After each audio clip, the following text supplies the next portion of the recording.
Okay, so now we're going to talk about the four dot experiment. It's a little tough, so this is probably going to be one video. Okay, and so the point here is that we're trying to find evidence for mental imagery that doesn't have the problem of demand characteristics. All right, so in this experiment, I'll start with a little demo. Okay, so I'll show you some four dots and you'll see. Uh, and I think I have to ask you questions, so here we go. So in this demo, yeah, I'll briefly show you four dots. After, I'll present an arrow. Your task will be to decide whether or not the arrow would be pointing at one of the four dots. Okay. Ready, set, go. All right.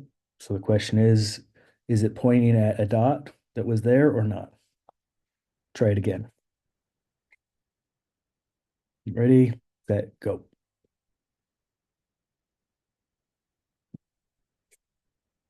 Okay. So in these two trials, the first trial, uh, they both were pointing at both in both trials, the arrows were pointing at a dot. But in the first trial, the arrow was closer to one of the dots than in the later trial. So the first trial, the arrow was closer to the dot than it was that it was pointed at, and in the second trial, the arrow was farther away from the dot that it was pointed at. And in this experiment, participants were shown a screen with four dots randomly placed in different spatial arrangements. After a brief interval, the dots disappeared and an arrow appeared pointing to a specific area of the screen. Participants were then asked to judge whether the arrow pointed to the location of any of the previously seen dots. And importantly, what they manipulated was whether the they manipulated the distance between the arrow and one of the dots, and the dot that it was pointed at, I guess. And the idea is that maybe what you're doing is you're mentally scanning from the arrow to the nearest dot. So that's what I was trying to do with these red dots. So in the first trial, your eyes go from the arrow, and then they scan or trace. You trace where the arrow is, and then you trace it back to the nearest dot. And that should maybe, if you're doing that, presumably it might take less time than if the arrow is pointed at the dot, but from a farther distance. So if you're scanning or mentally tracing the arrow to where your image of where the dot is, then it should presumably take slightly longer. Okay, we're gonna unpack that more.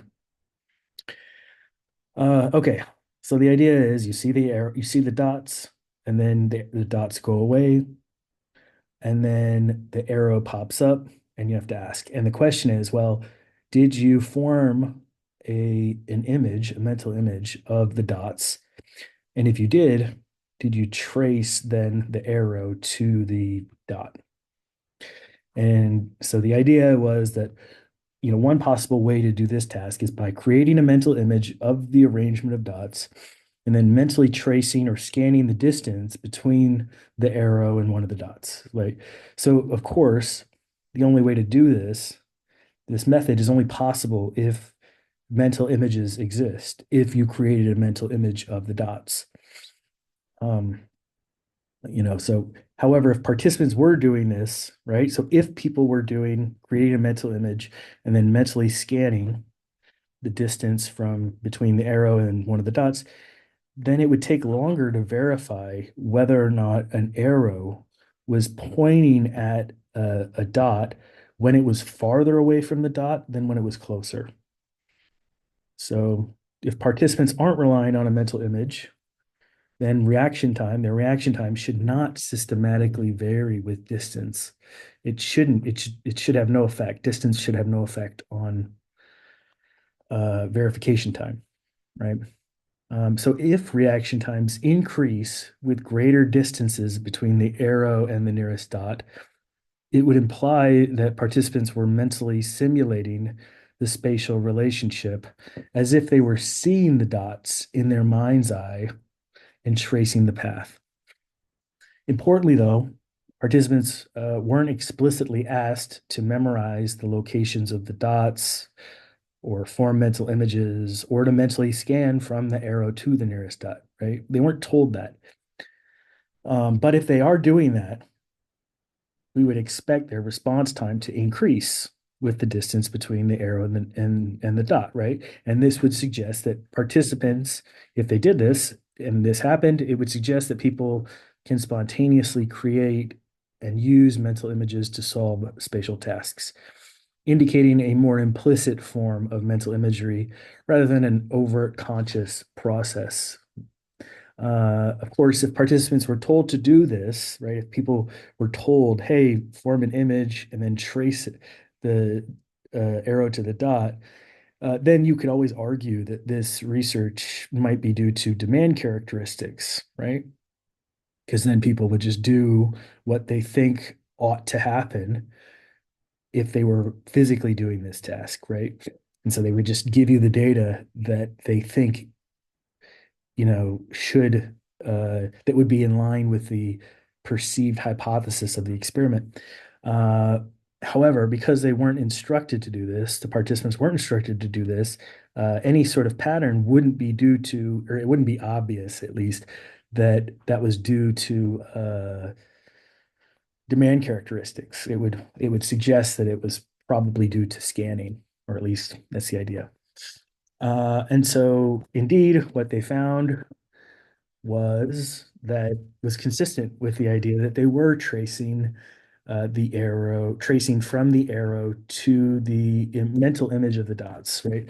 So the increase in reaction time with distance suggests that participants were mentally tracing or scanning the distance between the arrow and the remembered dot location, even though they weren't instructed to do so, which is really important.